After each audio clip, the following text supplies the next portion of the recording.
Жолдасымды вақтыға шығарып салып, кешкісін магазиннің 5 пакетін жей саламыз деп отырған кезде енем хабарласып, біз жаққа өтетінін айтты. Содан етімді тез-тез турап, осылай шалақ қуырып бетіне пияз, болгар бұрышын және қызанақты салып, барлығын шалақ қуырып, су құйып қайнатуға қойдым. Одан кейін күндіз ашытып қойған нанымды зуалақ қылып бөліктерге бөліп, бетін жауып, көтерілгенше бір жұмыртқаны шағы жіберіп, осылай қатты етіп, кеспе көжеге қамыр илеп қойдым.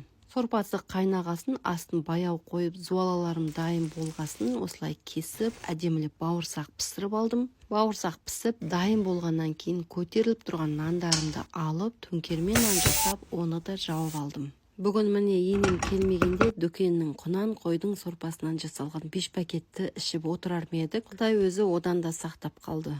Міне осылай июі қанған қамырды жұқалап жайып алып, пышақты қайрап жіберіп, осылай шаштай етіп кесіп, еті пісіп тұрған сорпаға салып, кеспе көжені дайындап, кешкі асқа ішіп алдық. Мен ғана осындаймын ба, әлде сіздерде де бар ма? Үйде ер адам болмаса, қазан көтеріп ас пісірмей қоя салу.